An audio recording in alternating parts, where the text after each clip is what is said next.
आज हमारे channel we support Pushpendra के ऊपर देश के जाने माने वकील, सुप्रीम कोर्ट में प्रैक्टिस करने वाले जनाब विष्णु शंकर जैन साहब, वो आजकल खबरों में है, चर्चा में है और एक ऐसे विषय पे चर्चा में है जो बहुत आस्था से जुड़ा हुआ मामला है। पूरा देश उसको जानता है। राम जन्मभूमि के बाद में मथुरा के अंदर श्री कृष्ण जन्मस्थान और ईदगाह मस्जिद के बीच में जो विवाद है, और एक तीसरा विवाद इस देश में है काशी का। आप सब जानते हैं अयोध्या का मसला सुलझ चुका है और मथुरा के अंदर कृष्ण जन्मभूमि या जन्मस्थान और ईदगाह के बारे में हमारे युवा साथी एडवोकेट विष्णु शंकर जैन साहब ने पिछले दिनों इस मामले को लोकल अदालत में उठाया और उसके बाद कोर्ट ने शायद उस पर सुनवाई करने से मना कर दिया।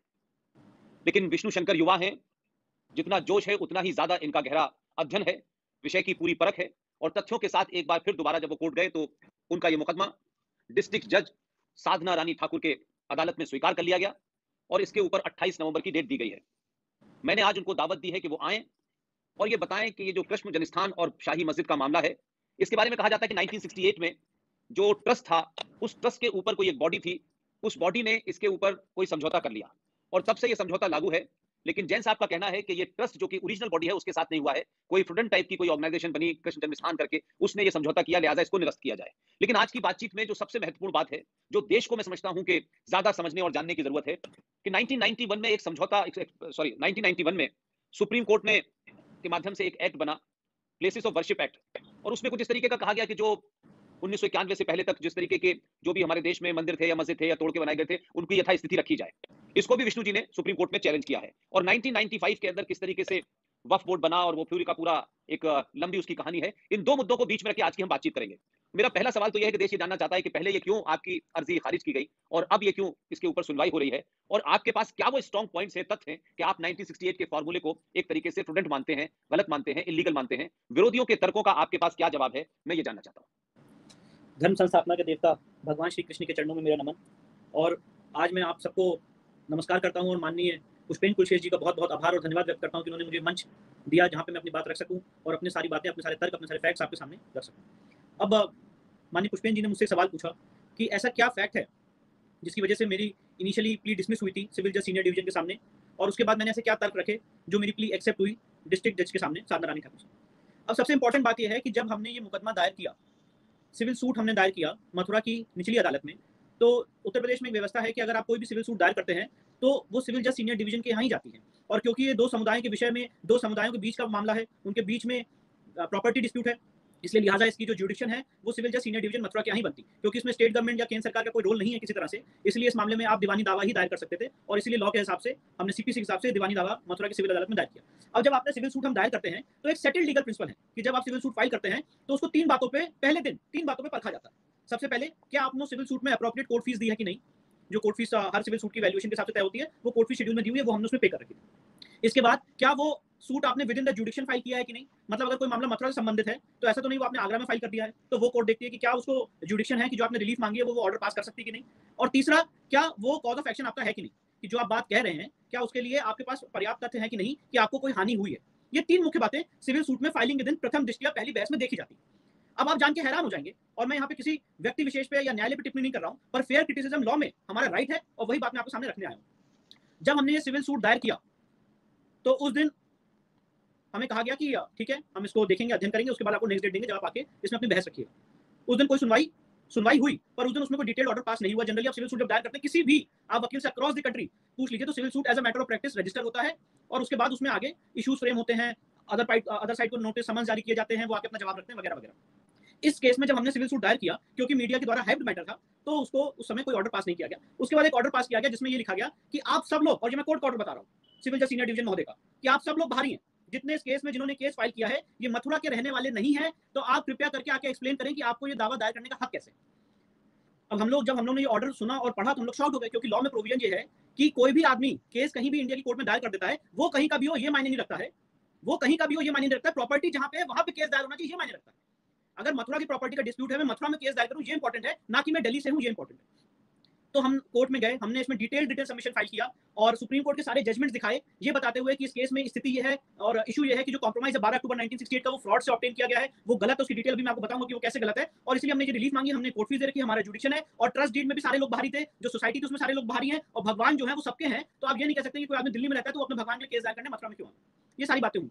उसके बाद 30 सितंबर को जिस दिन राम जन्मभूमि के क्रिमिनल ट्रायल का फैसला था, उसी दिन इस मामले को लगाया गया और एक ऑर्डर पास किया गया। और अब ऑर्डर जान के शॉक हो जाएंगे, ऑर्डर में ये लिखा गया कि भक्त को केस फाइल करने का अधिकार नहीं है। अगर किसी भगवान की सपोज करिए फॉर एग्जांपल रामेश्वरम की संपत्ति अगर गलत तरीके से ट्रस्ट ने किसी को दे दी है, तो लॉ ये कहता है, सुप्रीम कोर्ट के 5 जजेस का जजमेंट ये कहता है कि आपको हक है कि आप उसको चैलेंज करें और उसको उस सिविल अदालत में चैलेंज कर सकते हैं। यहाँ सिविल जज ने ये कहा कि you do not have the right to sue, आपको केस दायर करने का हक नहीं है। और जो हमने भगवान को उसमें पार्टी बनाया था, श्री कृष्ण विराजमान, उनको भी कहा आपको भी हक नहीं। जो ये दोनों फाइंडिंग सुप्रीम कोर्ट के जजमेंट की विरुद्ध थी और इसमें मीडिया ने गलत तरीके से, मैं उन लोगों का नाम नहीं लेना चाहता पर मैं आपके सामने बहुत स्पष्ट रूप से रखना चाहता हूं कि कुछ लोग जिनके अपने वेस्टेड इंटरेस्ट है, अपने एजेंडा है, उन्होंने एक खबर चला दी बिना कोर्ट का ऑर्डर देखे। आप इस बात को नोट करिए, बिना कोर्ट का ऑर्डर देखे खबर चला दी कि ये suit places of worship act 1991 की वजह से डिसमिस हो गया। कोर्ट ने अपने ऑर्डर में नहीं लिखा है कि वो प्लेसेस ऑफ वर्शिप एक्ट की वजह से खारिज कर रहे हैं। कोर्ट ने अपने ऑर्डर में दो बातें कही कि इनको राइट टू सू नहीं है और अगर हमने इनको केस दायर करने की अनुमति दी केस दायर करने की, तो सामाजिक और न्यायिक व्यवस्था चरमरा जाएगी। अब इस बात को हमने जिला जज महोदय के सामने चैलेंज किया फर्स्ट अपील में, ये कहा कि केस दायर करने से कभी सामाजिक व्यवस्था चरमराती नहीं है, केस दायर करने से समाज को आवाज मिलती है। एक संवैधानिक सेटअप में हम लोग सीए और एनआरसी की तरह सड़कों पे नहीं उतरे हैं, मीडिया की ओवी और बसेस नहीं चलाई हैं, हम अपना संवैधानिक अधिकार अडॉप्ट करके कोर्ट में आए हैं और अपनी बात कोर्ट में कह रहे हैं। तो कोर्ट में आने से कैसे कोई संवैधानिक व्यवस्था, सामाजिक व्यवस्था चरमरा जाएगी और कोर्ट में आने से कैसे जुडिशियल व्यवस्था चरमरा जाएगी। अब देखिए आप, ये मैं आपको इसलिए मैं लाया भी हूँ, ये चाहे तो आप इसको देख सकते हैं, बुक है 2019 15 स्केल, ठीक है, कोर्ट का जजमेंट है राम जन्मभूमि के केस में जो 5 जजेस ने दिया है। और ये पैरा 344, मैं शायद यहाँ पे क्लैरिटी आएगी नहीं आएगी मुझे नहीं पता, पर पैरा 344 आप नोट कर लें। इसमें स्पष्ट रूप से लिखा है कि अगर भगवान की संपत्ति के साथ गलत तरीके से उसका एलिमिनेशन हुआ है, अगर ट्रस्ट ने उसको गलत तरीके से या किसी भी व्यक्ति ने भगवान की संपत्ति किसी को दे दी है, तो भगवान को राइट है कोर्ट में आने का, डेटी को राइट है कोर्ट में आने का, वर्शिपर को राइट है कोर्ट में आने का। फॉर एग्जाम्पल, आज राम जन्मभूमि ट्रस्ट बना हुआ जैसा हम जानते हैं सुप्रीम कोर्ट के जजमेंट से। अब राम जन्मभूमि ट्रस्ट चाहे कि उस ट्रस्ट की एक भी इंच को किसी को दे दे तो उनका हक नहीं है, और वो हम और श्री रामलला विराजमान खुद नेक्स्ट फ्रेंड के द्वारा कोर्ट में चैलेंज कर सकते हैं। ये मैं नहीं कह रहा हूँ, ये सुप्रीम कोर्ट के 5 जजेस ने कहा है। इसीलिए इस लॉ को दिखाते हुए हमने जिला जज के सामने अपील की और हमने कहा कि हमारे साथ सबसे बड़ा अन्याय हुआ है, जहां places of worship act in issue नहीं है, जहां उसकी कोई बात नहीं है और जहां पे फाइंडिंग कोर्ट की लीगल से ज्यादा डिफरेंट फाइंडिंग है, ये कहते हुए कि आप अगर कोर्ट में केस दायर करेंगे तो सामाजिक व्यवस्था चरमरा जाएगी। तो जिसमें जिला जज महोदय ने हमारी अपील स्वीकार की। ट्रस्ट मस्जिद ईदगाह, सुन्नी सेंट्रल वक्फ बोर्ड, श्री राम जन्मभूमि ट्रस्ट, श्री कृष्ण जन्मस्थान सेवा संघ, इन चारों को नोटिस जारी किया है। अब इस मामले की सुनवाई 18 नवंबर को है। मूलतः बेसिकली हमारा केस क्या है, ये केस हमने क्यों दायर किया है? ये केस दायर करने का इंटेंशन ये नहीं है कि हम सामाजिक व्यवस्था को हिलाएं, ये केस दायर करने का ये इंटेंशन नहीं है कि हम समाज में विद्वेष या कोई बुरी भावना पैदा करें। ये केस दायर करने का इंटेंशन ये है कि जो मैं आपको फैक्ट्स बताने जा रहा हूं, अगर आप उस फैक्ट्स को ध्यान से अध्ययन करेंगे तो आपके ज्ञान में आएगा, आपकी नॉलेज में आएगा कि ये सबसे बड़ा फ्रॉड, सबसे बड़ी कॉन्स्पिरेसी भगवान कृष्ण के साथ कुछ लोगों ने की है।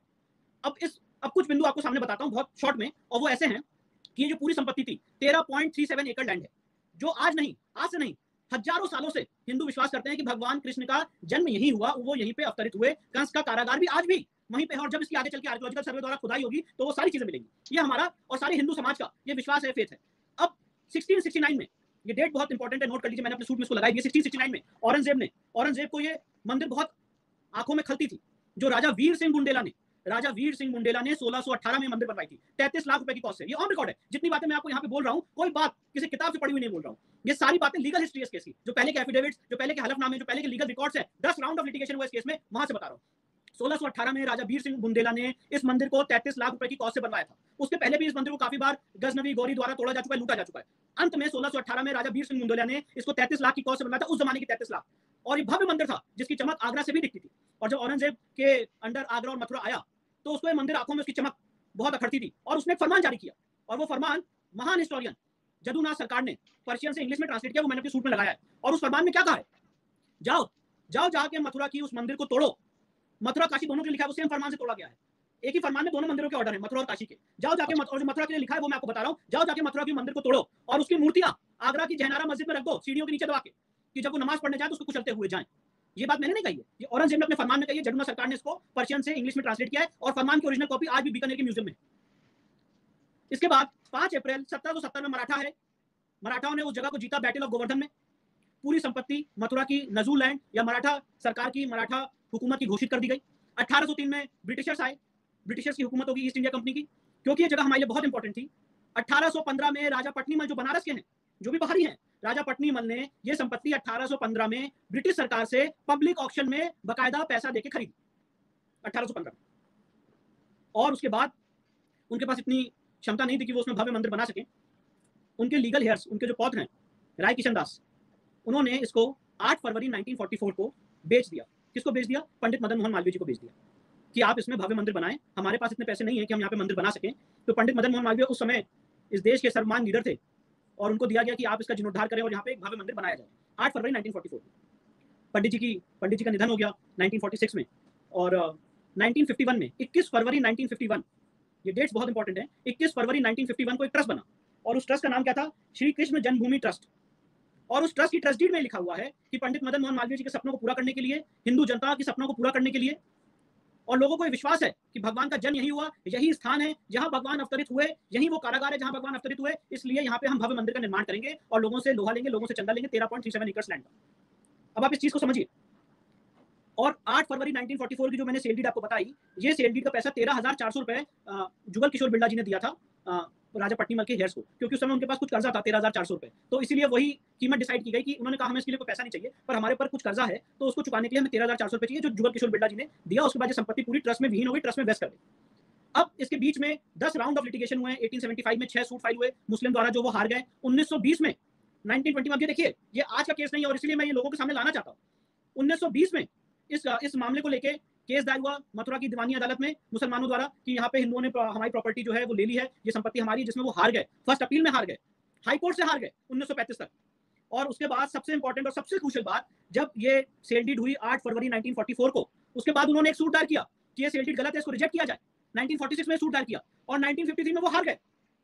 कोर्ट ने कहा नहीं, ये राजा पट्नीमल की स्वामित्व की संपत्ति है, उन्हीं के लीगल हेयर्स की संपत्ति है और इसलिए ये जो सेल डीड हुई है वैलिड है। और वो वहां पे हार गया। उसके बाद उन्होंने हाई कोर्ट, सुप्रीम कोर्ट में कोई अपील नहीं की, मामला वहीं पे फाइनल हो गया। अब ये पूरा डिस्प्यूट कहां से राइज हुआ? डिस्प्यूट यहां से राइज हुआ जब ये ट्रस्ट बन गया तो उस समय की पॉलिटिकल सिनेरियो के हिसाब से इस ट्रस्ट को ओवर पावर कर लिया कांग्रेस के कुछ बड़े दिग्गज नेताओं ने, जिनका नाम अभी मैं आपके सामने आज खुलासा करूंगा, माननीय पुष्पेंद्र जी के सामने, उनके सानिध्य में आज ये खुलासा। जरूर करिए जी। तो 1964 में, जैसे आपको मैंने बताया 1951 में ट्रस्ट बना, 1958 में ये ट्रस्ट वर्चुअली डिफंक्ट हो गया और वो ज्यादा काम नहीं कर रहा था। और उसी समय एक सोसाइटी का जन्म हुआ और उस सोसाइटी का नाम था श्री कृष्ण जन्मस्थान सेवा संघ।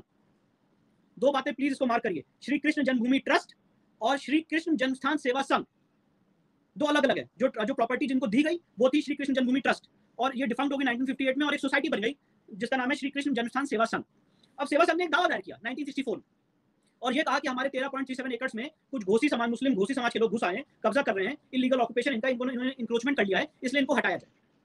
और 12 अक्टूबर 1968 को उन्होंने ट्रस्ट मस्जिद ईदगाह से एक समझौता किया और उन्होंने कहा कि जितनी प्रॉपर्टी आपने इंक्रोच कर ली है उसके लिए हम कॉम्प्रोमाइज कर रहे हैं, हमें उस पर कोई क्लेम नहीं है। और यही बात ओवैसी और जितने लीडर से कह रहे हैं कि इस मामले में तो कॉम्प्रोमाइज ऑलरेडी हो चुका है, ये तो मामला खत्म हो गया, ऑलरेडी सेटल हो गया, कॉम्प्रोमाइज हो गया। पर ये देखिए आज मैं वो कॉम्प्रोमाइज डिक्री दिखा रहा हूं आपको, जिस कॉम्प्रोमाइज के आधार पे कोर्ट ने डिक्री पास की 1973 में। इसको जरा देखिए, ये देखिए, ये मैं आपको दिखा रहा हूं। अब इसमें क्या लिखा है? श्री कृष्ण जन्मस्थान सेवा संघ मथुरा, ऑल्सो नोन एज, देखिए कैसे कोर्ट को गुमराह किया गया और कैसे फ्रॉड हुआ है हिंदू समाज के साथ, और आज हम वो बातें कह रहे हैं तो हमें कम्युनल बोला जा रहा है। श्री कृष्ण जन्मस्थान सेवा संघ मथुरा, ऑल्सो नोन एज, ये 3 वर्ड बहुत मार्क करिए, also known as Shri Krishna Janmabhoomi trust Mathura. Yes, मतलब ये मुकदमा दायर किया था श्री कृष्ण जन्मस्थान सेवा संघ मथुरा ने और अपने जब मुकदमा दायर किया तो लिखा कि हम ही ट्रस्ट है, हमें ही ट्रस्ट माना जाता है। और इन्होंने समझौता किया ट्रस्ट मस्जिद ईदगाह से, ना संपत्ति इनकी, ना स्वामित्व इनका, ना इनके पास प्रॉपर्टी के कोई पेपर, तो इनको समझौता करने का हक नहीं था। और लॉ में एक बहुत सेटल्ड प्रिंसिपल है, फ्रॉड अनरावल्स एवरीथिंग। अगर कोई चीज आपने फ्रॉड से ऑब्टेन की है तो वो जड़, वो it goes to the root of the matter और वो आप कभी भी चैलेंज कर सकते हैं। तो इसीलिए ये सवाल पूछा जब भी आपकी नॉलेज में आप चैलेंज कर सकते हैं। और ये बात हमारी नॉलेज में जनवरी में आई और with in the period of limitation, 3 साल की लिमिटेशन पीरियड होती है, उसके अंदर हमने सूट दायर कर दिया। और ये समाज का कोई भी आदमी कर सकता है, ये सिर्फ विष्णु जैन का वो नहीं है जिसने रिसर्च की, जिसको पता चला, जिसकी नॉलेज में आया, जिसने भगवान के साथ गद्दारी की है, गलत किया है, तो वो दावा दायर कर सकता है। ये अच्छा किया कि आपने इसको कर लिया, नहीं फिर कुछ नए गद्दार इस सेवा संघ की तरह नए ना पैदा हो जाते, क्योंकि हमारे यहाँ बहुत सारे लोग ऐसे हैं जो ये सब काम करते रहे। इसलिए I am grateful and thankful कि आप सही आदमी ने सही मुद्दे को सही तरह उठाया और आपकी नीयत भी साफ है, आपकी इंटेंशन भी साफ है और आपका कोई निजी स्वार्थ नहीं है। ये बहुत बड़ी बात है, प्लीज अपनी बात कहिए।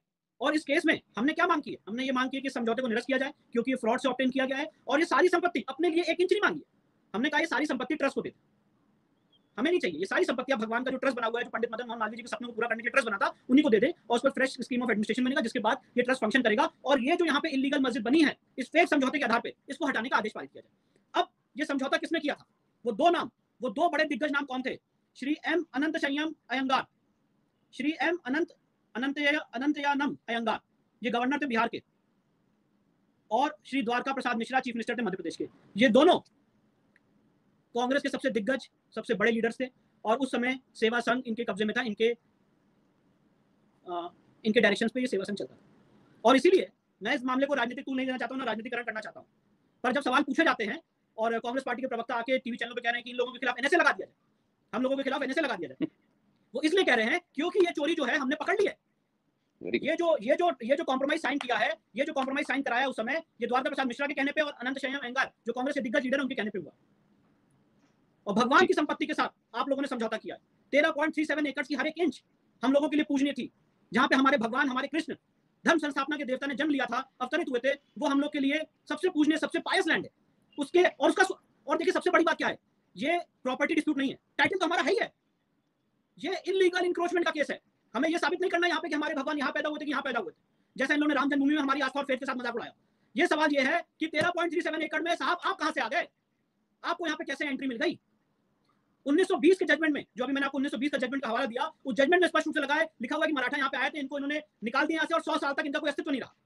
तो अगर किसी संपत्ति में कब्जा हमारा है, ओनरशिप हमारी है, और आप उसमें अपने तलवार की नोक पे गलत तरीके से घुस आए और कुछ समाज के लोग, मैं वो वर्ड यूज नहीं करना चाहता हूं, उसके साथ कॉम्प्रोमाइज कर लें और हम वो बात रेस करें, तो हम कम्युनल हो गए। सवाल हमसे पूछे जाते हैं। बहरहाल, तो ये एक बात है। अब इस मामले में प्लेसेस ऑफ वर्शिप एक्ट का किसी भी तरह से कोई रोल नहीं, क्योंकि अगर आप वहां पे जाएंगे, आज की डेट में भी आप वहां पे जाएंगे, और मैं वहां पे जब हमारा केस एडमिट हुआ था, वहां पे मैं गया था, जो ट्रस्ट के इस समय पदाधिकारी गोपेश्वर जी, उन्होंने मुझे अपने आंखों से खुद दिखाया। और प्लीज आप सब जाके देखें, जो स्ट्रक्चर आज खड़ा हुआ है वो 1618 का, जहां पे जन्म स्थान बना हुआ है, तो उसकी जो कॉरिडोर्स है, उसकी जो नींव है, उसकी जो फाउंडेशन है, वो 1618 का ही स्ट्रक्चर है, जो राजा बीर सिंह बुंदेला ने बनवाया था। और जो सो कॉल्ड मस्जिद है, ये कोई फ्रेश कंस्ट्रक्शन नहीं है सर, ये वही फाउंडेशन है जो 1618 में राजा बीर सिंह बुंदेला ने बनवाई थी। आज भी जब इसकी कार्बन डेटिंग होगी, एएसआई की खुदाई करेगा, एएसआई की जांच करेगा, तो वो मॉन्यूमेंट, वो स्ट्रक्चर एक इंच उसकी बोलेगी कि ये जमीन मंदिर की है और ये सारी संपत्ति मंदिर की है। इसमें किसी भी तरह का कोई फ्रेश कंस्ट्रक्शन नहीं हुआ, कोई नई न्यू नहीं रखी गई, वही न्यू चली आ रही है, वही फाउंडेशन चला आ रहा है। और ये बात मुझे वहां के ट्रस्टी ने खुद स्वयं बताई। तो अब सवाल ये उठता है, जी सर कुछ क्या पूछ आपने कहा कि 1991 के प्लेसेस ऑफ वर्शिप एक्ट का जो नरसिम्हा राव के दौर में बना था, इसका जिक्र करने का मतलब क्या है, ये क्यों बना था और इसकी कट लाइन क्या है, और क्यों ये यहाँ एप्लीकेबल नहीं है, और किस लिए बनाया गया, किन हालातों में बनाया गया, इस पे आप जरा सा देश को बताएं।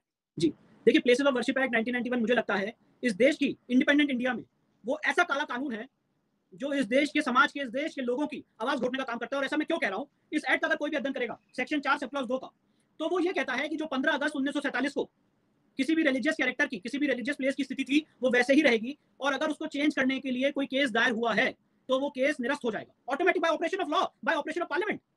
मतलब अगर फॉर एग्जांपल कोई संपत्ति मंदिर की थी 15 अगस्त 1947 से पहले, जिसको तोड़ के मस्जिद में कन्वर्ट कर दिया गया है, और मैंने उसके लिए अगर कोई दीवानी दावा दायर किया है, तो वो दीवानी दावा नहीं चलेगा, खत्म हो जाएगा वो। और 15 अगस्त 1947 के बाद अगर कोई संपत्ति वैसी थी और उसके लिए मैं दीवानी दावा दायर करता हूं, तो वो भी नहीं चलेगा। तो सवाल यह है, जो इस देश का रक्त रंजित इतिहास है, 10,000 मंदिरें तोड़ी गई, 3,000 मंदिरें तोड़ी गई, मैं उन आंकड़ों में नहीं जाना चाहता हूं। अगर जो हिस्टोरिकल रॉन्ग हुआ है और उसको रेक्टिफाई करने के लिए जब सोमनाथ मंदिर रेस्टोर हो सकता है, राम जन्मभूमि रेस्टोर हो सकता है, तो बाकी मंदिरें क्यों नहीं रेस्टोर हो सकती है, और उनके लिए लोग अपनी लीगल आवाज कोर्ट में नहीं उठा सकते? आप देखिए इस बात को, ये कितनी बड़ी बात है कि आपने कह दिया कि आप कोर्ट नहीं जा सकते, अपनी लीगल आवाज उठाने के लिए आप कोर्ट नहीं जा सकते। मध्य प्रदेश में भोजशाला है, जौनपुर में अटाला मस्जिद है, लखनऊ में लखनपुरी भगवान लक्ष्मण की मंदिर है। ऐसी कितनी मंदिरें हैं जिसको 15 अगस्त 1947 से पहले तोड़ के मस्जिद में कन्वर्ट कर दिया गया, और हम चाहें कि हम सड़कों पे ना उतरे, हम चाहें आंदोलन ना करें, ये बात कोर्ट में करें अपने लॉयर के थ्रू, तो आप नहीं कर सकते। प्लेसेस ऑफ वर्शिप एक्ट 1991 इसको पार करता है, और इसकी कॉन्स्टिट्यूशनल वैलिडिटी मैंने सुप्रीम कोर्ट में इसको चैलेंज किया। और चैलेंज क्यों किया? अब दो बातें हैं। प्लेसेस ऑफ वर्शिप एक्ट पहली बात तो यहाँ अप्लाई नहीं करता, जैसे मैंने आपको बताया, क्योंकि हम 12 अक्टूबर 1968 के समझौते की निरस्त करने की मांग कर रहे हैं।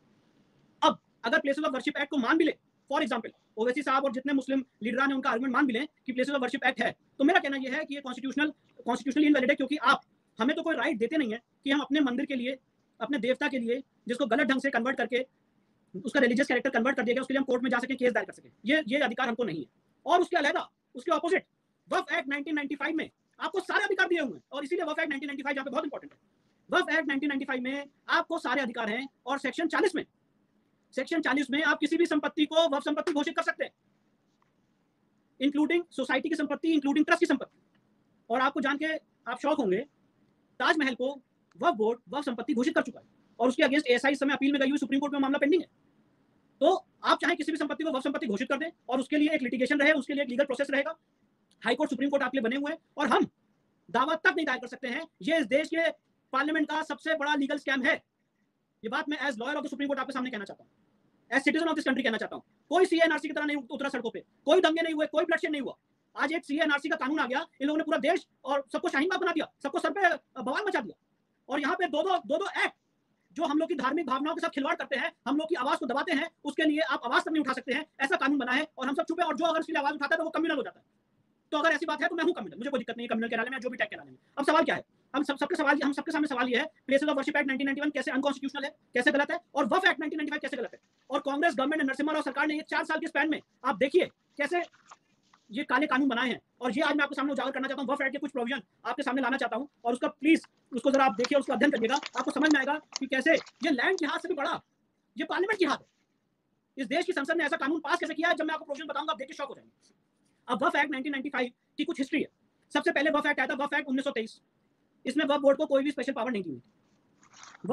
वफ एक्ट 1923 कोई इसमें कोई दिक्कत नहीं थी, हमें भी कोई इसमें आपत्ति नहीं। इसके बाद भारत की सरकार ने सबसे पहला वफ एक्ट पास किया, जिसे कहते हैं वफ एक्ट 1954, और इसको आप अगर कंपेयर करेंगे वफ एक्ट 1923 से तो ये टोटल रिवर्स है, इसमें इनको काफी पावर्स दे दी गई। इसका अमेंडमेंट हुआ 1984 में, राजीव गांधी की सरकार में इनकी पावर्स बढ़ाई गई।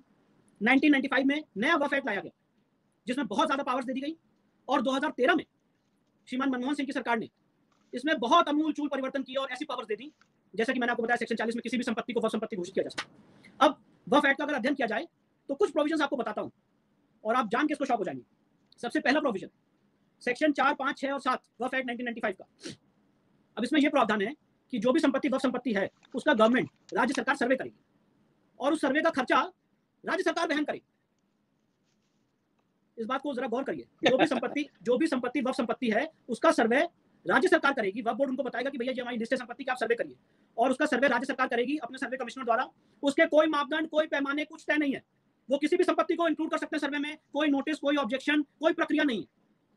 और जब वो संपत्ति सर्वे कमिश्नर उसका सर्वे कर लेगा, उसका खर्चा राज्य सरकार वहन करेगी, और वो उसके बाद वफ बोर्ड को नोटिफाई करेगी कि साहब हमने सर्वे कर लिया आपके आदेश को अनुपालन में, तो वफ बोर्ड उसको वफ संपत्ति घोषित करेगा। और उसके बाद अगर कोई आदमी उससे एग्रीड है, उससे उसको दुख है, तो वो वफ ट्राइब्यूनल में जाएगा उसके लिए केस दायर करने। और वफ ट्राइब्यूनल में कौन बैठे हैं साहब? वफ ट्राइब्यूनल का कंपोजिशन क्या है? वफ ट्राइब्यूनल में एक जुडिशियल मेंबर होगा, एक राज्य का एग्जीक्यूटिव मेंबर होगा जो ब्यूरोक्रेट होगा, और तीसरा एक आदमी मुस्लिम लॉ का स्कॉलर होगा। एक्चुअली जब वफ एक्ट की कल्पना की गई थी पहले, तो ये मुस्लिम्स के इंटरसी डिस्प्यूट के लिए था कि अगर कोई आदमी वफ लॉ का मुल्ला का वफ लॉ सुप्रीम कोर्ट द्वारा ऑथराइज वफ लॉ है, और उसमें यह है कि अगर कोई आदमी अपनी संपत्ति जो उसने अपने लाइफ टाइम में अचीव की है, कमाई है, अगर वो चाहे उसको अल्लाह को डेडिकेट करना, डोनेट करना, तो वो उसको डोनेट कर सकता है, और उसके मैनेजमेंट के लिए वफ एक्ट बना था। पर राजनीतिक दलों ने इसका जो विकृत रूप और इसका जो पोल्यूटेड रूप दिया है, वो आज हम लोग के सामने वफ एक्ट 1995 विद 2013 अमेंडमेंट। तो जैसा कि मैंने आपको बताया सेक्शन 4, 5, 6, 7 में सर्वे कमिश्नर बैठेगा, इसका सर्वे करेगा, उसका सारा एक्सपेंडिचर राज्य सरकार वहन करेगी, और उसका एक्सपेंडिचर राज्य सरकार वहन करने के बाद वफ बोर्ड को देगी। अगर किसी आदमी को कोई दुख है, दर्द है, तो वो जाके वफ ट्राइब्यूनल के सामने लड़ाई लड़े, और उसके बाद हाईकोर्ट और सुप्रीम कोर्ट की लड़ाई लड़े। अब इसमें एक बदमाशी की गई, सेक्शन 6 में एक बदमाशी की गई।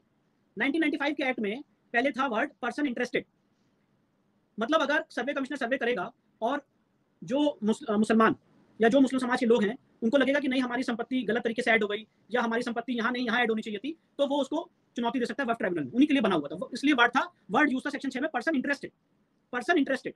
2013 में मनमोहन सिंह सरकार ने बदमाशी करके इसको अमेंड करके लिख दिया पर्सन एग्रीव्ड। मतलब अगर सर्वे कमिश्नर अगर मेरी संपत्ति इंक्लूड कर ली गई तो I am a person aggrieved. Please mark this distinction, ये बड़ा महीन डिस्टिंक्शन है। अगर मेरी संपत्ति इंक्लूड कर ली गई तो I am a person aggrieved. तो इसलिए मैं भी जाऊं, पहले मैं नहीं चाहता था, पहले मेरे को जाने की जरूरत नहीं थी, पर अब जाने की जरूरत है, because I am a person aggrieved. आपकी अगर संपत्ति वफ संपत्ति इंक्लूड हो जाएगी सर्वे कमिश्नर द्वारा, जो सर्वे अब हर 10 सालों में होगा, आपको कोई दिक्कत है आप जाइए वफ ट्राइब्यूनल में लड़ाई लड़िए, उसके बाद हाईकोर्ट जाइए, उसके बाद सुप्रीम कोर्ट जाइए। अब आगे देखिए साहब, सेक्शन 8, जैसे कि मैंने आपको बताया कि सर्वे की कॉस्ट वही लोग बियर करेंगे। सेक्शन 28 और 29 वफ बोर्ड का जो ऑर्डर होगा वो डीएम और राज्य सरकार की सारी मशीनरी कैरी आउट करेंगे। They are super bosses. और वफ बोर्ड का कंपोजिशन मैं आपको सामने बताना चाहता हूं कि वफ बोर्ड में कौन कौन होगा, ये भी प्लीज जरा नोट कर लें। वफ बोर्ड में एक चेयरपर्सन होगा, इलेक्टोरल कॉलेज होगा, इसमें इलेक्टोरल कॉलेज में 2 मेंबर्स होंगे जो चुने जाएंगे एक मुस्लिम एमपी द्वारा, ये मैं नहीं कह रहा हूं, वफ एक्ट 1995 में लिखा है, मुस्लिम एमपी द्वारा, मुस्लिम एमएलए द्वारा, बार काउंसिल के जो मेंबर्स है जो मुस्लिम होंगे, मुतवल्ली द्वारा, एक मुस्लिम टाउन प्लानिंग का मेंबर होगा, एक मुस्लिम स्कॉलर होगा, एक जॉइंट सेक्रेटरी होगा स्टेट गवर्नमेंट का, जॉइंट सेक्रेटरी रैंक का आदमी, ये सब वफ बोर्ड के मेंबर्स होंगे।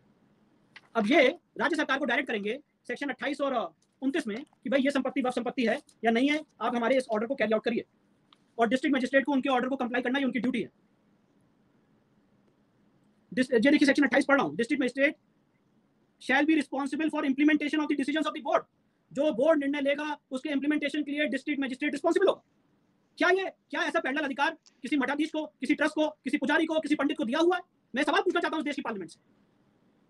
अब इसके बाद सेक्शन 28 और 29 के बाद सेक्शन 36 पे आ जाइए।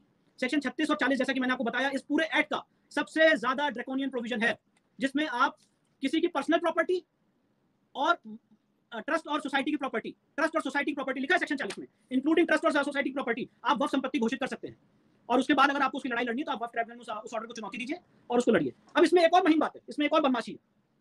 बदमाशी ये है कि सेक्शन 40 सब क्लॉज 1 में अगर कोई संपत्ति वक्फ संपत्ति किसी इंडिविजुअल की अगर वक्फ प्रॉपर्टी को वक्फ संपत्ति घोषित किया जाता है तो उसको उस ऑर्डर का कॉपी देने का कोई प्रोविजन नहीं। मतलब अगर मेरी कोई इंडिविजुअल जमीन है गांव में और वो वक्फ संपत्ति घोषित हो जाती है तो मुझे पता भी नहीं चलेगा, उसकी ऑर्डर की कॉपी देने का कोई प्रोविजन नहीं। और जो मियाद है जिसके अगेंस्ट आपको जनरली 3 साल की मियाद होती है, 3 साल की मियाद होती है, और 3 साल के अंदर अगर आपने ऑर्डर नहीं चैलेंज किया तो ऑर्डर फाइनल हो गया। तो ऐसे करके वक्फ बोर्ड ने रेलवे और डिफेंस के बाद इस समय 3rd नंबर पे प्रॉपर्टी वक्फ की है। They are the 3rd largest property in the country. और ये बात मैं नहीं कह रहा हूँ, ये मेरे आंकड़े नहीं है, विष्णु शंकर जैन के आंकड़े नहीं है, ये आंध्र प्रदेश हाईकोर्ट ने association of Andhra Pradesh Saifa Najeem versus union of India 2009 supreme court page 686 में लिखा हुआ है। ये उनके आंकड़े हैं, ये हाईकोर्ट के आंकड़े साहब, कि इस समय 3 लाख वक्फ संपत्ति है, 4 लाख एकड़ जो लैंड है वो वक्फ की है। रेलवे और डिफेंस के बाद ये तीसरे नंबर पे आते हैं। और सुनिए, एक वो बना हुआ है वक्फ मैनेजमेंट सिस्टम ऑफ इंडिया, जिसमें सारे आंकड़े दिए हुए हैं, वेबसाइट पे हैं। इसमें 6,59,877 प्रॉपर्टी आज तक वक्फ संपत्ति घोषित की जा चुकी है, और ये मिनिस्टर ऑफ माइनॉरिटी अफेयर्स में है। अब ये आपने देखा सेक्शन 40 तक मैंने आपको बताया। सेक्शन 9 में एक वक्फ काउंसिल बना हुआ है, जिसके लिए एक minister in-charge of minority affairs, उसका एक्स ऑफिशियो चेयरमैन होगा, जो सरकार को एडवाइस करेगा उनके एडमिनिस्ट्रेशन के लिए। अरे साहब, हमारे लिए तो ऐसा कुछ नहीं है, मंदिर मठ की संपत्ति के लिए ऐसा कोई प्रोविजन नहीं। उल्टा अगर हमारी संपत्ति लूट भी जाए तो प्लेसेस ऑफ वर्शिप एक्ट की वजह से हम केस भी नहीं दायर कर सकते। और उधर सारी संपत्तियों के मैनेजमेंट के लिए उनके लिए स्पेशल मिनिस्टर बैठे हुए हैं, जो उनकी संपत्ति के लिए सरकार को एडवाइस करेंगे। उनके लिए वक्फ बोर्ड बैठा हुआ है, उनके लिए वक्फ ट्राइब्यूनल बैठा हुआ है, उनके लिए डीएम एसएसपी सारे सरकारी तंत्र बैठे हुए हैं जो उनके ऑर्डर को इंप्लीमेंट करेंगे। ये व्यवस्था एक्ट में है, ये पार्लियामेंट ने एक्ट पास किया, और आज भी ये एक्ट इन ऑपरेशन है और उसका पूरी तरह से उपयोग किया जा रहा है। अब आगे देखिए, ये तो शरिया से ज्यादा खतरनाक है। शरिया से ज्यादा खतरनाक कानून है, बिल्कुल सही कहा आपने। और हम जो ये कहते हैं ना कि क्या अक़लियती जमात इस देश में सेकंड ग्रेड सिटीजन हो गए, तो सेकंड ग्रेड सिटीजन तो आपने हमें बना दिया कि आप हमारी संपत्ति को वक्फ संपत्ति घोषित कर देंगे। आपको लगेगा कोई मंदिर की संपत्ति वक्फ प्रॉपर्टी आप घोषित कर देंगे, हम आके आपके सामने लड़ाई लड़ेंगे, उसके बाद हाईकोर्ट जाएंगे, सुप्रीम कोर्ट जाएंगे। और अगर हमारी संपत्ति ऑन दी अदर हैंड अगर कन्वर्ट कर दी गई है, तोड़ दी गई है, तो आप आवाज तक नहीं उठा सकते हैं, चू तक नहीं कर सकते हैं, कोर्ट में केस भी नहीं दायर कर सकते। ये इस देश का काला कानून है। और क्यों आज तक कोई एमपी, कोई एमएलए, कोई राजनीतिक दल इसमें चुप्पी साधे हुए है, ये एक सबसे बड़ी शॉकिंग बात है। और मुझे लगता है कभी हमारे नॉलेजेबल पुष्पेंद्र जी जाएंगे तो शायद ये सवाल हम लोग की आवाज बनके इस देश के संसद में, इस देश के लीडरानों से पूछेंगे कि साहब बताइए कि ये चल क्या रहा है, ये हो क्या रहा है। अब आगे देखिए, सेक्शन 52 और 54 वक्फ एक्ट का, जो संपत्ति में वक्फ संपत्ति घोषित हो जाएगी, अब आप देखिए कैसे, मतलब आप शॉक हो जाएंगे, जो संपत्ति वक्फ संपत्ति घोषित हो जाएगी उसमें जो लोग बैठे हैं उनको इंक्रोचर माना जाएगा, और वह बोर्ड ऑर्डर करेगा कलेक्टर को कि उनको हटाया जाए, and collector is bound to carry out their order. Section 52 और 54 वक्फ एक्ट 1995। मतलब आज मेरी संपत्ति कृष्ण जन्मभूमि के केस में वहां पे इस समय एक अनऑथराइज्ड कंस्ट्रक्शन है, उसको हटाने के लिए मुझे दीवानी दावा दायर करना पड़ेगा, मुझे एक लंबी लड़ाई लड़नी पड़ेगी। पर वहां पे ऐसा नहीं है, वहां पे आपको कोई सूट नहीं दायर करना है, आपको कोई केस नहीं फाइल करना है, आप ऑर्डर करिए साहब, डीएम एसएसपी को वो हटाएंगे तुरंत, they have to comply with your order, that is written under section 52 and 54 of the act. उनको कोई केस दायर करने की जरूरत ही नहीं। इसके बाद वक्फ ट्राइब्यूनल, जैसे मैंने आपको बताया, सेक्शन 83 में बना हुआ है। सेक्शन 85 में अगर कोई मामला वक्फ से संबंधित है तो दीवानी दावा दायर नहीं हो सकता है, सिविल कोर्ट का जुडिशियल बार्ड है। मतलब अगर आपकी संपत्ति वक्फ संपत्ति घोषित हो गई है तो आप सिविल कोर्ट नहीं जा सकते, नो, आपको वक्फ ट्राइब्यूनल में जाना पड़ेगा। वक्फ ट्राइब्यूनल में कौन है, मैंने आपको बताया, जुडिशियल मेंबर राज्य सरकार का, एक एग्जीक्यूटिव मेंबर और एक मुस्लिम लॉ का स्कॉलर, जिसमें एक पॉलिटिकल, ये इसमें पॉलिटिकल इंटरफेरेंस रहेगा क्योंकि आपने एक ब्यूरोक्रेट को बैठाया हुआ है जो राज्य सरकार के डिक्टेट्स पे काम करेगा, और आपने एक मुस्लिम लॉ के स्कॉलर को बैठाया हुआ है, तो 2:1 की मेजॉरिटी हो जाएगी। जुडिशियल मेंबर उसमें क्या करेगा। इसके बाद जैसे मैंने आपको बताया, सेक्शन 85 में कोई सिविल कोर्ट में नहीं जा सकता। सेक्शन 89 में आप बोर्ड को नोटिस देने का कोई प्रोविजन नहीं। आप देखिए कैसे, मतलब इस देश के कानून के साथ कैसे खिलवाड़ किया गया है। मतलब अगर आप वक्फ बोर्ड के खिलाफ कोई केस दायर कर रहे हैं, कोई संपत्ति अगर आप वक्फ संपत्ति घोषित हो गई है या आपको लगता है कि ये संपत्ति वक्फ संपत्ति है और आप केस दायर करना चाहते हैं, तो आपको पहले बोर्ड को 2 महीने का नोटिस देना पड़ेगा। जस्ट लाइक गवर्नमेंट जो सेक्शन 80 सीपीसी में व्यवस्था है, सेक्शन 89 में भी वैसी व्यवस्था बनाई गई है कि वक्फ के खिलाफ अगर आप कोई केस दायर भी करना चाहते हैं दीवानी अदालत में, जिसमें वक्फ का रोल है कि नहीं, तो फर्स्ट आपको पहले वक्फ बोर्ड को नोटिस देनी है। मंदिर मठ के लिए ऐसा कोई भी प्रोविजन नहीं, और कृष्ण जन्मभूमि के केस में हमने वक्फ बोर्ड को नोटिस देके केस दायर किया था। तो ये इस देश का कानून है, ये इस देश का कानून है। इसके बाद सेक्शन 101, आप जान के शॉक हो जाएंगे। सेक्शन 101 इनको पब्लिक सर्वेंट माना जाता है सर। जो वक्फ बोर्ड के मेंबर्स हैं, जो मुतवल्ली हैं, जो वक्फ डीड के मेंबर्स हैं, वो सब पब्लिक सर्वेंट हैं, और उनको अगर आपने छू भी लिया तो it's a criminal offence. IPC में सेक्शन 21 में इनको पब्लिक सर्वेंट माना गया। क्या किसी पुजारी को, किसी मठाधीश को, किसी शंकराचार्य को, किसी पंडित को, किसी पुरोहित को पब्लिक सर्वेंट माना गया है किसी भी एक्ट के द्वारा? पर इन लोगों को, जो वक्फ बोर्ड के मेंबर्स हैं, जो मुतवल्ली हैं, जो वक्फ डीड के लोग हैं, उनको पब्लिक सर्वेंट का दर्जा दिया, सेक्शन 101 वक्फ एक्ट। इसके बाद सेक्शन 107 वक्फ एक्ट, सेक्शन 107 वक्फ एक्ट, वक्फ के लिए कोई भी लिमिटेशन नहीं है। मतलब अगर हमसे सवाल पूछे जाते हैं ना कि साहब आप 50 साल बाद क्यों आ गए कृष्ण जन्मभूमि के लिए केस दायर करने, हमने तो बताया भी कि फ्रॉड अगर है तो आप कभी भी कोर्ट में केस दायर कर सकते हैं, क्योंकि फ्रॉड के लिए लिमिटेशन नहीं है। पर अगर लिमिटेशन होती तो हम केस दायर भी नहीं कर सकते थे। अब यहाँ पे अगर कोई संपत्ति वक्फ संपत्ति है तो नो लिमिटेशन, कभी भी केस भी दायर हो सकता है, कभी भी उसको वक्फ संपत्ति घोषित किया जा सकता है under section 107 of the Waqf act. और राम जन्मभूमि के केस में सुप्रीम कोर्ट ने एक फाइंडिंग दी है जिसमें हिंदू डेटी को कहा है कि उनके ऊपर भी लिमिटेशन रन करती है। मतलब अगर कोई भगवान की संपत्ति है जहाँ पे शिकायत है और अगर उसको गलत तरीके से उसका कुछ एलिनेशन हो गया है तो उस केस में लिमिटेशन रन करती है, आपको with in the time period court में आना है। पर यहाँ पे आपके लिए कोई लिमिटेशन नहीं है सेक्शन 107 वक्फ एक्ट में। इसके बाद तो जैसा कि मैंने आपको बताया कि ये पूरा वक्फ एक्ट का मैंने आपके सामने एक लॉन्ग एंड शॉर्ट खींच के दिया, जिसमें एक केंद्रीय मंत्री रहेंगे, वक्फ बोर्ड के लोग रहेंगे, वक्फ ट्राइब्यूनल के लोग रहेंगे, और ये सब देखेंगे कि वक्फ संपत्ति का कैसे मैनेजमेंट हो, कैसे वक्फ संपत्ति बढ़े। और मैंने वो आपके सामने आंकड़े रखे कि कैसे वक्फ संपत्ति इस समय इंडिया में 3rd लार्जेस्ट नंबर पे है, और कैसे ऑन दी अदर हैंड इसको अगर प्लेसेस ऑफ वर्शिप एक्ट 1991 से कंपेयर किया जाए तो हमें ऐसी कोई अधिकार नहीं है। अब इन दोनों चीज़ों को मैंने सुप्रीम कोर्ट में इसकी कॉन्स्टिट्यूशनल वैलिडिटी को चैलेंज कर रखा है। मेरे सामने रिट पिटीशन भी है। वक्फ एक्ट 1995 को मैंने चुनौती दे रखी है, इसकी संवैधानिक वैलिडिटी को, और प्लेसेस ऑफ वर्शिप एक्ट 1991 को चुनौती दे रखी है सुप्रीम कोर्ट के सामने। तो ये इस देश का कानून है जो मैं आज माननीय पुष्पेंद्र जी के माध्यम से, उन्होंने मुझे ये अवसर दिया कि मैं आपके सामने सारी बातें रख सकूं, तो ये मैंने आपके सामने आज लाया हूं। और सेक्शन 3 वक्फ एक्ट में भी ऐसा प्रोविजन है जो संपत्ति, पहले तो ये था कि अगर आपकी संपत्ति है और आप उसको अल्लाह को डेडिकेट करना चाहते हैं तो आप उसको कर सकते हैं। मुल्ला का इसमें लॉ है बड़ा क्लियर कि आप अपनी खुद की संपत्ति वक्फ संपत्ति घोषित कर सकते हैं। अब section 3R of Waqf act में उसकी डेफिनेशन को भी बदल दिया है। तो ये सारी चीजें एक सिस्टमैटिक सोच के तहत, एक सिस्टमैटिक अप्रोच के तहत इस देश की पार्लियामेंट ने पास की है, और इस देश के लोग, इस देश के नागरिक चुप बैठे रहे। 2013 में मनमोहन सिंह सरकार ने इस एक्ट का परव्यू इतना बढ़ा दिया, किसी ने चू तक नहीं की, कोई प्रदर्शन, कोई विरोध तक नहीं हुआ। और कैसे ये सुपर बॉसेस बन के काम करेंगे, और ऐसे अधिकार मंदिर, मठ, पुरोहित, पुजारी, ट्रस्ट को क्यों नहीं है, ये सवाल पूछना चाहिए। सारे पार्लियामेंटेरियन से सवाल पूछना चाहिए, हम सबको सवाल पूछना चाहिए कि साहब सेकंड ग्रेड सिटीजन तो हमने बना दिया आपने, हम अपने भगवान के लिए केस भी नहीं फाइल कर सकते हैं, कोर्ट में जा भी नहीं सकते हैं, और ऑन दी अदर हैंड आपने सारी पावर्स दी हुई हैं उनको। नहीं तो ये विष्णु भाई, ये जब एक्ट बना तो इसको चैलेंज क्यों नहीं किया गया कोर्ट, सुप्रीम कोर्ट के अंदर? सर अब मैं तो वकालत में 2010 में आया, और अभी तक लोगों में एक धारणा ये बनी रही कि वक्फ उनकी अपनी इंटरनल प्रॉपर्टी के मैनेजमेंट के लिए है, जैसा 1923 में बना था। और मैंने आपको इसलिए 1923 का जिक्र किया कि उस एक्ट में जो प्रोविजंस थे वो उनकी इंटरनल प्रॉपर्टी के मैनेजमेंट के लिए थे। उसमें किसी मिनिस्टर का, किसी एसपी, डीएम का कोई भी इन्वॉल्वमेंट नहीं था, उनको कोई ऐसे स्पेशल अधिकार नहीं थे।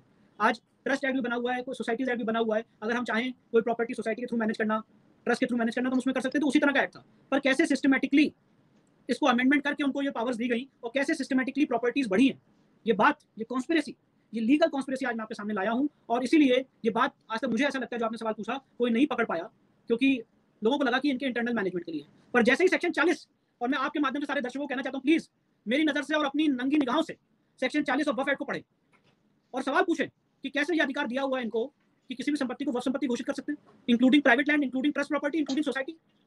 और उस ऑर्डर की कॉपी भी आप नहीं देंगे, उसको आप दबा के बैठे रहेंगे। अगर उसको चैलेंज करना हो तो वक्फ ट्राइब्यूनल में चैलेंज करना हो। पता कब चलेगा आदमी को कि वक्फ बोर्ड ने हमारी संपत्ति वक्फ संपत्ति घोषित कर दी है? क्या इसके नियम है, क्या इसके प्रावधान है?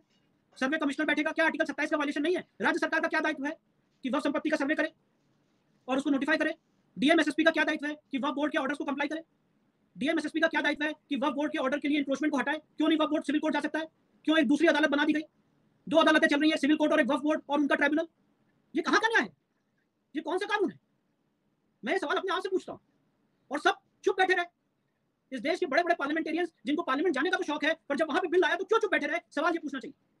हो सकता है मैं उम्र में छोटा हूं, तजुर्बे में छोटा हूं, पर मेरे सवाल वैलिड हैं और मैं चाहता हूं, मैं ये नहीं कह रहा हूं जो मैं कह रहा हूं वही सही है। इस पे एक विस्तृत डिबेट होनी चाहिए, राष्ट्रीय लेवल की डिबेट होनी चाहिए और सारे मीडिया हाउसेस को, सारे चैनल्स को पूछना चाहिए साहब कि जब ये एक्ट आया तो आपने पूछा क्यों नहीं, सवाल पूछे क्यों नहीं गए? 2013 में जब ये एक्ट आया तो क्यों चुप बैठे रहे? बड़े बड़े लीडर थे, बड़े बड़े वकील थे जो सवाल पूछ सकते थे कि आपने क्यों उनको पब्लिक सर्वेंट का दर्जा दे दिया। ये डिस्क्रिमिनेटरी है। एक सीए एनआरसी आ गया तो उसको तो पूरे देश ने एग्जामिन कर लिया, 150 याचिकाएं सुप्रीम कोर्ट में दाखिल हो गई। पूरे देश को आपने हिंसा के माहौल में झोंक दिया और ऐसे कानून आते हैं और हम सवाल पूछें तो हम गलत हैं, हम कम्युनल हैं। तो ये बातें इसलिए मैं आपके सामने आज लाया क्योंकि कृष्ण जन्मभूमि और भी जितनी मंदिरें हैं, वो चाहे वो काशी का केस हो, काशी का केस 20 साल तक इस मामले में आज चल रहा है कि वहां पे places of worship act apply करता है कि नहीं करता। तो न्याय कहां मिल रहा है हमें? न्याय कहां मिल रहा है? सवाल ये है। आपकी बात सुनने के बाद जो आपने इतने चौंकाने वाले तथ्य रखे हैं, ये लग रहा है कि we are living in not republic India बल्कि हम इस्लामिक इंडिया में रह रहे हैं। और कानून के तहत, संसद के तहत आपने एक पैरेलल सरकार, एक पैरेलल इंस्टीट्यूशन खड़ा कर दिया है। तो ऐसे में एक मंदिर का आजादी, दूसरे मंदिर की आजादी तो छोड़ दें, ये तो फिर देश की करोड़ों करोड़ों गज जमीन और बीघा जमीन जिसके ऊपर कब्जा है, यानी कि भारत का पार्टीशन मजहब के नाम पे हुआ, पाकिस्तान बन गया और इस देश में जो लोग रह गए वो तमाम मुस्लिम लीग सब कांग्रेस में अंदर चले गए। और किस तरीके के इस तरीके से मुझे याद है कि 2014 से चुनाव से पहले वो कम्युनल वायलेंस बिल का भी बहुत जिक्र हुआ और उसके बारे में उसके प्रावधान भी बड़े खतरनाक थे। तो मैं समझता हूं कि हमारे यहाँ जो लड़ाई हो रही है वो तो मैं समझता हूं कि कृष्ण जन्मस्थान तो बहुत छोटी सी चीज रह गई। अगर आपकी इस देश की जमीन के ऊपर, प्राइवेट हो, सोसाइटी की हो, ट्रस्ट की हो, अगर आप उस पर लीगल तरीके से कब्जा करने का रास्ता खोल रहे हैं तो फिर तो मंदिर छोड़ दीजिए, वो तो बहुत छोटी चीज रह गई। फिर तो कल कोई राष्ट्रपति भवन को भी कहते कि साहब ये आपकी प्रॉपर्टी है, तो फिर आप क्या करेंगे? सर ताजमहल को घोषित कर दिया वक्फ That's what I'm saying। मतलब हम बताइए, इस देश में इस पे कोई डिबेट नहीं हुई और हम 1-1 गज और 2-2 गज और 50 गज और 30 एकड़ में मंदिर है, हम उसकी चिंता में लगे हुए हैं। ये तो पूरा देश आपने कब्जा करने का आपने रास्ता खोल दिया है लीगली, और कितना अंदर हो चुका होगा अभी पता ही नहीं है। अब इसको उठाएंगे तो देश में बवाल होगा कि एंटी मुस्लिम, एंटी इस्लाम, वही तमाम दुनिया जमाने की बकवास चलेगी। लेकिन मैंने वही कहा कि आजादी के बाद जो हिंदुस्तान में मुसलमान रहा वो जिना से ज्यादा खतरनाक था। बिल्कुल सही। और सेक्युलरिज्म वर्ड का क्या, सेक्युलरिज्म वर्ड जो संविधान में उसका क्या मतलब रह गया जब आप आर्टिकल 27 के विरोध में पैसा खर्च कर रहे हैं? एक मिनिस्टर आपने लगाया हुआ। मैं सवाल ये पूछना चाहता हूं, what is the role of minority minister in the country? मैं विष्णु शंकर जैन हूं, मैं जैन हूं, मैं आपके सामने स्ट्रिक्ट विरोध करता हूं। जैन हिंदू धर्म का पार्ट है, they are not minorities, we are a part of Hindu religion. और बल पाटिल के केस में सुप्रीम कोर्ट ने कहा है कि अगर कोई आदमी, देखिए बहुत बड़ी बात मैं आपको सब बताता हूं एज अ जूरिस्ट, बल पाटिल के केस में सुप्रीम कोर्ट ने कहा है अगर किसी आदमी को माइनॉरिटी डिक्लेयर कराना है तो ही हैज टू अप्लाई। अगर कोई एक वर्ग चाहता है कि उसको माइनॉरिटी स्टेटस मिले तो उसको मांग करनी पड़ेगी कि वो माइनॉरिटी है, उसके बाद उसको देखेंगी सरकारें। पर यहाँ पे तो ऑलरेडी डिक्लेयर करते हैं खुद से, कोई मांगता नहीं है। मुस्लिम minority, Christian minority, Parsi minority, Jain minority, Sikh minority. उसमें भी एक आरटीआई के माध्यम से ये पता चला कि 1992 में जिस तरीके की सरकार थी, 91 में ये एक्ट आया, फिर 92 में बाबरी मस्जिद का मामला हुआ, फिर 93 के अंदर मुसलमानों को खुश करने के लिए मौलाना आजाद को भारत रत्न दिया गया, और 93 में ही without any basis, without any definition आपने 5 लोगों को कहा कि साहब ये मुसलमान, पारसी, क्रिश्चियन, सिख और बौद्ध जो है ये माइनॉरिटी है। और अभी हाल के दिनों में, कोई साल भर पहले, जब किसी हमारे साथी ने आरटीआई डाल के ये पूछा, खासतौर से, सॉरी मैं उनका नाम भूल गया, उनका नाम है अश्वनी उपाध्याय, तो उस आरटीआई में ये कहा गया कि हमारे पास कोई ऐसा बेसिस नहीं है कि किस बेसिस पे हमने ये तय किया कि ये लोग माइनॉरिटी में है। उसमें 50,000 जो पारसी है वो माइनॉरिटी में है, 1% जैन है वो माइनॉरिटी में है, 1.5% सिख है वो माइनॉरिटी में है, और 19 से 20% मुसलमान माइनॉरिटी में है। तो इनका कोई बेसिस नहीं था कि किस बेसिस। आपने यूएनओ का भी ये फार्मूला अप्लाई नहीं किया, वहां पे भी ये कहा जाता है कि जो टोटल पॉपुलेशन का 1.5% होगा वो माइनॉरिटी होगा, लेकिन हमारे यहाँ तो 19 से 30% लोग माइनॉरिटी में है, तो 1%। अच्छा, उसके बाद दूसरा ये है कि माइनॉरिटी कमीशन का चेयरमैन 99% मुसलमान ही बनता है। जी नहीं, मैं तो सवाल ये पूछ रहा हूं sir, with due respect, minority commission होने क्यों चाहिए? आर्टिकल 29-30 में उनको राइट है कि वो अपनी लैंग्वेज को, अपने कल्चर को, अपने रिलीजन को प्रोटेक्ट करने के लिए इंस्टीट्यूशंस खोले, कोई दिक्कत नहीं है। पर उसके लिए सरकार का क्यों हस्तक्षेप हो? एक माइनॉरिटी मिनिस्टर क्यों बैठे? जैसे कि मैंने आपको वक्त के बताया, व्हाई 4,700 करोड़ रुपए केंद्र सरकार खर्च कर रही माइनॉरिटी पे, 4,700 करोड़ रुपए, जो भी मैंने सुप्रीम कोर्ट में चुनौती दे रखी है। इस समय उसमें नोटिस जारी हुआ है और वो पेंडिंग है। नई उड़ान, नए सवेरे के तहत जो लोग आईएएस आईपीएस की कोचिंग करेंगे उनको 1 लाख रुपए का स्कॉलरशिप मिलेगा। ये कहां का कानून है? टैक्स पेयर्स की मनी के साथ इस तरह से दुरुपयोग, और ये क्या माइनॉरिटी का खेल है? मैं तो आज तक ये बात समझ ही नहीं पाया। और आपने जैन समाज को भी गुमराह कर दिया कि भाई वो भी माइनॉरिटी है, कि अपना वोट बैंक बनाने के लिए। तो सवाल ये है कि जब आर्टिकल 29-30 में सिर्फ इतनी सी बात है कि आप अपने रिलीजियस इंस्टीट्यूशन बना सकते हैं अपने धर्म, अपने कल्चर, अपने लैंग्वेज को प्रोटेक्ट करने के लिए, और माइनॉरिटी तो लिंग्विस्टिक भी होती है। इन सरकारों से सवाल पूछना चाहिए कि आर्टिकल 29 में तो लिखा है कि रिलीजियस एंड लिंग्विस्टिक माइनॉरिटी, तो लिंग्विस्टिक माइनॉरिटी आज तक किसी को नहीं दिखा। क्या संस्कृत कश्मीर में माइनॉरिटी नहीं है? क्या संस्कृत तमिलनाडु में माइनॉरिटी नहीं है? क्या संस्कृत असम में माइनॉरिटी नहीं है? क्या संस्कृत उत्तर प्रदेश में माइनॉरिटी नहीं है? कौन से ऐसे इंस्टीट्यूशंस हैं जो संस्कृत भाषा को प्रिजर्व करने के लिए, प्रोटेक्ट करने के लिए बने? और क्यों सरकारों ने उसको फंड नहीं किया? क्यों उसके लिए कोई नहीं मिनिस्टर बैठा? ये क्या धर्म के नाम पे खेल खेला गया इस देश में? जम्मू कश्मीर में आप ही की तरह एक बहुत ही जिसे कहना चाहिए vibrant and very intelligent boy, his name is Ankush Sharma. उन्होंने वहां रोशनी एक्ट को, जिस तरीके से आपने वक्फ बोर्ड बताया, ऑलमोस्ट रोशनी एक्ट भी वहां इसी तरीके से आया। और वहां दूसरी बड़ी जो बात हुई, उन्होंने मुझे बताई कि जम्मू कश्मीर में मेजोरिटी मुसलमान जो है वो माइनॉरिटी है, और इसको उन्होंने सुप्रीम कोर्ट में चैलेंज किया। अब देखिए पॉलिटिकल लोग किस तरीके से चीजों को मैनिपुलेट करते हैं। सुप्रीम कोर्ट ने आदेश दे दिया कि वहां हिंदू माइनॉरिटी में है। आज उस ऑर्डर के 4 साल हो गए, उसके बावजूद भी लगातार दिल्ली से माइनॉरिटी के नाम पे जाने वाला पैसा मुसलमानों को दिया जा रहा है, हिंदुओं को नहीं दिया जा रहा। सुप्रीम कोर्ट ने आदेश कर दिया, लेकिन मैंने वही कहा कि आप आदेश कर दें, जमीन पे इंप्लीमेंट करने वाले लोग हैं, और दिल्ली से लेकर यहां तक जितने भी बड़े हिंदूवादी चेहरे हैं वो सब खामोश बैठे हुए। वैसे चिल्लाते हैं दुनिया में हर बात के लिए, लेकिन सुप्रीम कोर्ट के आदेश के बावजूद भी वो नहीं लागू हो रहा है, उसका उल्लंघन हो रहा है, इसकी कोई बात नहीं कर रहा है। ये बिल्कुल करीब करीब मुझे ऐसे ही लग रहा है। पॉलिटिकल विल सर जब तक नहीं होगी और जब तक इस देश में आप जैसे लोग ये आवाज़ें नहीं उठाएंगे, मुझे लगता है लोगों तक सही मैसेज नहीं जाएगा। और इसलिए मैं आपका बहुत आभारी हूँ कि आज आपने ये अपॉर्चुनिटी दी कि वक्फ एक्ट को और प्लेसेस ऑफ वर्शिप एक्ट को इतनी विस्तृत रूप से मैं समझा सकूँ और अपनी बात आप लोगों के सामने रख सकूँ। नहीं विष्णु भाई, देखिए हमारी तो कोशिश इस पूरी लड़ाई में यह है कि ना तो हम सरकार है, ना हमारे पास कोई ताकत है। एक चीज जरूर हमें लगती है कि पिछले 3 साल का एक्सपीरियंस आर्टिकल 35A के ऊपर और दूसरे विषय पे मैंने देखा, सच्चाई से अगर जिस जिस बेबाकी के साथ, तथ्यों के साथ, क्लैरिटी के साथ आप बात रखते हैं, मुझे लगता है कि अगर लोगों को सच बात पता नहीं है, और शायद इसलिए भी नहीं पता है कि वो अपनी जिंदगी में इतने मसरूफ है कि उनको शायद इस बात की तरफ ध्यान नहीं दिया गया, और जिनको बताना चाहिए था उन्होंने छुपाया। मुझे लगता है कि आज जो आपने बातचीत की है, मैं आपको इस बात का यकीन दिलाता हूं कि जितने सत्य आपने एक एक रखे हैं, मैं कम से कम अगले 1 साल तक इसी को मिशन बना के जगह जगह बताऊंगा। और मुझे पूरी उम्मीद है कि जब देश को ये पता चल जाएगा तो सरकारें भी दबाव में आएंगी, नेता भी दबाव में आएंगे, और जो ढकोसला कर रहे हैं हिंदुत्व का, उनके वो लोग भी बेनकाब होंगे। तो हमारी तो कोशिश यही रही है, आरएसएन सिंह साहब हो, जीडी हो, सुशील पंडित हो, ललित अंबरदार हो, कैप्टन रिजवी हो, कि हम लोगों को सच बात बता दें जिसमें हमारा कोई पॉलिटिकल एजेंडा नहीं होना चाहिए। फैक्ट के साथ में लोग इतना प्रेशर बना सकते हैं। आज सोशल मीडिया का जमाना है, आप देश की बड़ी बड़ी डिबेट, टेलीविजन के नेशनल डिबेट्स जो है सब सोशल मीडिया को देख के तय हो रही है। तो हम तो अपनी भूमिका ये मानते हैं कि वो एक केमिकल रिएक्शन में एक एलिमेंट होता है, उसको कहते हैं कैटलिस्ट। या तो आप रिएक्शन को तेज कर देता है या रिएक्शन को कमजोर कर देता है। तो हम तो इस रिएक्शन को किसी तरीके से देश के आम जन तक पहुंचाना चाहते हैं कि आपको पाकिस्तान से, चाइना से कोई खतरा नहीं है। सबसे बड़ा खतरा आपके अंदर है, और ये खतरा दीमक की तरह आपके मुल्क को खा रहा है। उसमें पार्लियामेंटेरियन भी शामिल है, उसमें लीगल फेडरेटिव भी शामिल है, उसमें ब्यूरोक्रेट भी शामिल है। एक तो करप्शन, दूसरा उस करप्शन को, उस लीगलिटी को लीगलाइज कर दिया गया है। ये जो आज आपने जितनी बातें कही हैं, एक तो करप्शन है कि लोग किसी की जमीन घेर लेते हैं, वो, लेकिन इसको तो जमीन घेरने, हड़पने का आपने एक हथियार लीगल बना के पार्लियामेंट ने कहा है जाइए और आप लूट करिए। तो आप कहां कहां रोकेंगे? कि ये देश देश की शक्ल में रहेगा, भारत भारत की शक्ल में रहेगा। ये बहुत बड़ा चैलेंज है। आप तो, आपने मुझे बहुत सारी चीजें बताई, मैं थोड़ा थोड़ा जानता था, लेकिन मुझे लगता था कि लीगल पर्सपेक्टिव से जब आप बात बताएंगे तो सारी क्लैरिटी होगी। मेरी लॉ की बैकग्राउंड नहीं है, लेकिन मुझे बड़ी खुशी है विष्णु भाई, and I am proud of you, कि आप जैसा आदमी, बातें बहुत सारे लोग जानते हैं लेकिन रखने की कला, बताने की कला नहीं होती है, उनको पता ही नहीं होता कि ये इशू क्या है। तो मैं तो आज आपसे कहूंगा कि आप ऐसे इश्यूज को और विस्तार में, कुछ सेक्शन के जो बचे हैं कुछ और दें, ताकि ये बार बार लोगों के जहन में हैमर करते रहे कि ये वक्फ बोर्ड क्या है, ये वक्फ प्रॉपर्टी एक्ट क्या है, ये कैसे बना, और ये सारा का सारा इन्हीं सरकारों के बीच में बना है। लेकिन 1998 से 2004 तक भी एक सरकार थी, तब इसके ऊपर चर्चा क्यों नहीं हुई? ये पब्लिक डिबेट ही नहीं बना, और नहीं बना तो इसमें शब्द शामिल हैं। और आज भी 2019 हो गए, लेकिन वक्फ प्रॉपर्टी की बात नहीं होती। आज आप आज जो है यूनिफॉर्म सिविल कोड की बात होती है, आप पॉपुलेशन कंट्रोल की बात। अरे भाई, आप पॉपुलेशन कंट्रोल लेके भी आएंगे तो भी आपके पास क्या ला है कि जिन्होंने तय कर लिया है कि हमारे 16 होंगे, वो अल्लाह की देन है, तो आप उन्हें कहां रोकने वाले हैं भाई? वो तो डेमोक्रेसी से आपके देश की सत्ता पे पहुंचना चाहते हैं ना। उसमें एपीजे अब्दुल कलाम का वोट और एक पंचर जोड़ने वाले का वोट तो बराबर ही है ना। तो आप देखिए ना कि ये लड़ाई एक तरफ नहीं है। आपने आज तो बताया कि पार्लियामेंट ने ये जघन्य अपराध किया है, कोर्ट में आज तक उसकी सुनवाई नहीं हो रही। वैसे सुओ मोटो कोर्ट 370 के बारे में भी सुनने लगती है, सीए के बारे में सुनने लगती है। सुओ मोटो इस मामले को क्यों नहीं लिया कोर्ट ने? ये तो एक तरीके का इस देश को लीगल तरीके से आपने बेच दिया है। और अगर ऐसे प्रोविजन किसी पुरोहित के लिए, मठ और मंदिर के लिए ऐसे प्रोविजन बनाए होते तो अभी तो देश में बवाल हो गया होता। सारे लिबरल्स और जितने लोग हैं वो सब इस समय आ गए होते सड़कों पे। हाँ, मेरी संपत्ति, वही मैंने कहा कि नहीं, कि इसमें हमारी चूक ये है, हम तो अपने लिए इसलिए कहते हैं कि हम जिस मकसद से इस पूरे उसमें देश भर में घूमते हैं, कि हमें देर से पता चला, but I am so happy, I am so grateful and be proud of you, and everybody who is listening, you will be feel proud on you, कि आपने बहुत बड़ी चीज बताई है, बहुत बड़ी चीज बताई है, और बहुत सरलता के साथ बताई है, और किस तरीके से आसान शब्दों में बताई है। यही बात पूरे देश में पहुंचानी है विष्णु भाई। और मैं फिर आपके लिए कामयाबी की दुआ करूंगा, और फिर देश से अपील करूंगा कि जो लोग भी इस बातचीत को सुन रहे हैं, वो विष्णु शंकर जैन और इनके पिताजी के बारे में बता दूं, वो भी बहुत बड़े लीगल हैं। जब बाबरी मस्जिद और वो ढांचा जब गिरा दिया गया था, तो उस वक्त उस इलाके में, उस मंदिर में पूजा करने की इजाजत नहीं थी। विष्णु शंकर जैन जी के पिताजी एक बड़े नामी वकील हैं, वो भी सुप्रीम कोर्ट में प्रैक्टिस करते हैं। उन्होंने ही इलाहाबाद हाई कोर्ट में याचिका डाली कि मेरी पूजा का अधिकार मुझे मिले, और उसके बाद कोर्ट ने फैसला दिया कि वहां पूजा होगी, और उस पर जो इंतजाम किए गए वो अलग बात है। मैं मानता हूं कि एक काबिल पिता का पुत्र विष्णु शंकर जैन साहब, आप बहुत बड़ा काम कर रहे हैं। इसके लिए आपकी न सिर्फ तारीफ की जाए, इसके लिए अगर इस देश से आपको किसी तरीके कोई धन की जरूरत हो, किसी और तरीके की जरूरत हो, ताकि आप कहीं पैसे को लेकर के, किसी रिसर्च को लेकर के, किसी टीम को लेकर के कमजोर ना पड़े, मैं हर उस आदमी से अपील करूंगा कि जो इस प्रोग्राम को सुन रहा है और इसके अपलोड होने के बाद भी जो सुनेगा, वो विष्णु शंकर जैन सुप्रीम कोर्ट के बहुत बड़े सीनियर वकील हैं, इनसे संपर्क साधे, इनका हिम्मत बढ़ाए, इनको हौसला दे। मैं ये मानता हूं कि ऐसी लड़ाई लड़ने वाले इलाहाबाद हाई कोर्ट में जस्टिस एस एन श्रीवास्तव साहब भी थे।